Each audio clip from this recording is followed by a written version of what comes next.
This video is sponsored by Boomslank, more on that later. Oh my, it seems you were late by 2 steps. Made in heaven! Fate is a constant in Jojo's bizarre adventure. For example, the Joestars are fated to fight the evil forces of Dio for generations to come. But to me, fate hasn't been as focal as it was during Part 5 Golden Wind and Part 6 Stone Ocean, specifically within its main cast and the villains and how they deal with the hand of fate given their circumstances, and how thematically these two parts complement each other very well. But before that, if you're new here, please consider subscribing to the channel and leaving a like on this video. It greatly helps out this channel, and I would like to get to 10k before the end of the year if possible, but if not, that's okay too. But with that out of the way, let's get back into the video. First, let's look at Part 5, starting with the Sleeping Slaves, which is the final arc of Golden Wind and serves as an epilogue and a prelude that recontextualizes the events of the series. So, let's recap. The epilogue centers on Bucciarati and the other members of his gang, as they assist the flower shop owner in discovering the truth about his daughter's death. Mista and Bucciarati travel to the suspicious murderer's house when Mista spots a round stone trailing Bucciarati. When confronted by the stand user,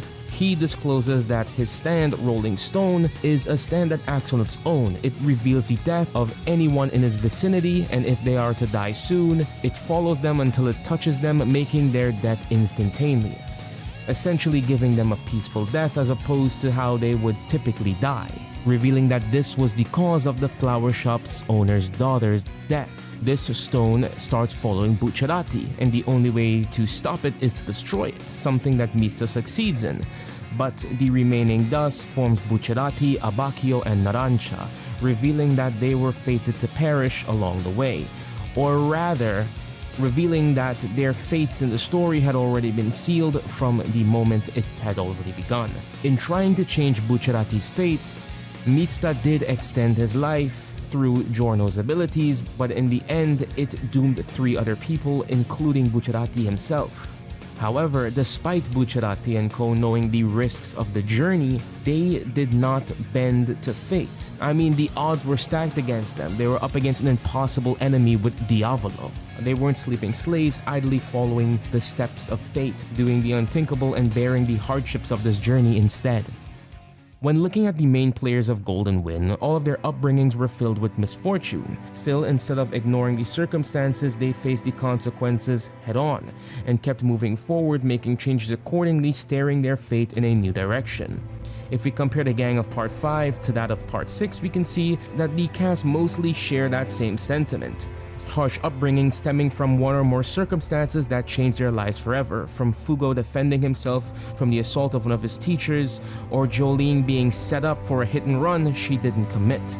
But despite that, they continued moving forward in order to stop the main threat, despite the nearly unbeatable odds that fate had placed upon them, with Giorno and Jolene, no pun intended, being the thread that binds their groups together. It's also interesting that Part 5 is about gangsters and Part 6 is about prisoners. Put 2 and 2 together. Where do gangsters go when they're caught? Prison, or they die. Now, if we look at Diavolo, he stands in direct opposition to Bucciarati's group, and I'm not talking solely because he is the antagonist of the story. With the combined abilities of his stand, King Crimson, and Epitaph, Diavolo was essentially able to see 10 steps into the future and skip through time accordingly, subverting his fate. He was able to, quote, change his fate, unquote. Instead of letting an unfavorable outcome play out, he redirects it in his favor, similar to Sasuke being able to read Naruto's moves with his Sharingan and moving accordingly, at least until Naruto's moves were too fast for Sasuke to react to them. By all measures, Diavolo should have been the clear winner. The cards were in his hands, but fate wasn't on his side. And that's why, for one, the stand arrow rejects him, and his death is even equally as ironic, being trapped in a loop, having to die over and over again, not knowing how or when it's going to happen, living in constant fear of the inevitable that he cannot see. But that's enough about Diavolo. I'd like to turn my eyes towards Enrico, Pucci, Pucci's an interesting character. I didn't know how I felt about him at first as an antagonist, because to me he felt as though he rode the coattails of Dio far too much for my liking, as opposed to other charismatic villains such as Diavolo, Yoshikage Kira, who happens to be my favorite, and even the Pillarmen, and obviously Dio himself. But now that I've finished Stone Ocean, my opinions have changed, and I believe that having him be disconnected to Dio in such a way actually makes his character far more interesting. The story being told and his downfall are all increasingly fascinating. But before we get into all this, let's talk a little bit about Boomslank. Now, Boomslank is the sponsor of this channel. We have a collaboration running where if you click my link below, I get a commission for every sale. If you use my code GrimGamesh at checkout, you also get 10% off, so it helps out the channel and it helps you out. Now, Boomslank is a company that creates miscellaneous anime-inspired merchandising, from apparel like t-shirts, hoodies, to pocketbooks, stickers, art prints, and so much more. All of their designs are brought to you by the talented P Shinobi. They're all 100% original. They have so many different themes that I guarantee you'll find something that you like. Thank you so much for Boomslank for continuing to be a collaborator with my channel, and let's get back to the video. Pucci's interesting for many reasons, and his connection to Dio is even more so, only due to his upbringing. Enrico Pucci is a man of God, a priest who subscribes to Roman Catholic beliefs, something that I am all too familiar with. This is where I think Pucci shines, his belief system. Because Pucci is a man of God, I'd argue that the downfall was inevitable from the time he met Dio. Araki is no stranger to biblical references and themes, and Pucci is a great example of that. An even bigger one was making Jesus Christ a Jojo in Steel Ball Run, and one of the main plot points of that story, to my understanding, as someone who hasn't read this part as of writing and recording the script. Now, before we dive deeper into Pucci and his many mistakes and how they point back to the religion he subscribed to, the Bible, and whatnot, we need to talk about fate a little bit more. There are two types of fate. F-A-T-E, if we go to Google, the first definition and the one that I think most applies to Jojo and Pucci. The development of events outside a person's control, regarded as predetermined by a supernatural power. The second is faith. Now, these two aren't exactly the same, but I digress. F-A-I-T-H, which again pertains to part 6 and Pucci yet again. We will use the second Google definition this time around. Strong belief in the doctrines of a religion based on a spiritual conviction rather than proof. Back to Pucci. No human is perfect, and in a biblical sense, it is thought that not being perfect is okay. We're all born into sin, but because Jesus died for our sins, we are able to repent in many forms, one such as praying for forgiveness. It's interesting in Pucci's case because he takes advantage of this fact, whilst continuing to repeatedly commit grievous sins while asking for forgiveness. His fate was sealed from the moment he met Dio and metaphorically took the forbidden fruit, which was the stand arrow in this case, from the serpent, which was Dio. Take this arrow. Consider it a thank you present. If you do not wish to accept it, that is still perfectly fine with me. But are not all meetings of fate their own form of gravity? We only did just meet, so I don't know what your first impression of me is. But I am a traveler, fueled by the hope of fateful encounters. If ever you feel like seeing me again someday, aim that desire towards the arrow and pray. No matter how many years might have passed since now. Got it? All I ask is for you to keep that in mind. This isn't the only sin Pucci commits. He breaks quite a few of the 10 commandments. Let's talk a little bit about that. First, we will look at the commandments that were broken. Thou shalt have no other gods before me, and thou shalt not make unto thee any graven images. In these commandments, we pledge our devotion to being faithful, obedient, and respectful to God. Something that Pucci knew, but he ignored when he began to worship Dio, referring to him as King of Kings, a name that, taken into religious account, is used to refer to God himself. Also going as far to say, and I quote, "I love you as I love God," when talking with and speaking about Dio. The third commandment he breaks is, "Thou shalt not take the name of thy Lord in vain." The Lord's name is said to be holy, and as such should not be taken in vain. Pucci does this, but not in the typical sense you'd assume. He does not curse the Lord, but instead prays to him for the success of his evil deeds on multiple occasions. Pucci has called upon God whilst committing grievous acts. One extreme example is during the activation of Made in Heaven. As stated before, God's name is holy and should only be called upon as such. To call upon God to help you sin, to me at least, is very disrespectful. The fourth commandment he breaks is, "Thou shalt not kill." This one is quite self-explanatory, as Pucci kills multiple people directly, specifically everyone from Jolene's group aside from Emporio, and indirectly by giving his minions stand abilities. 90% of the arc's casualties are a direct result of Pucci's actions. Moving on to our fifth commandment, "Thou shalt not steal." Another self-explanatory one. Pucci spends the entire series implementing stand discs into people.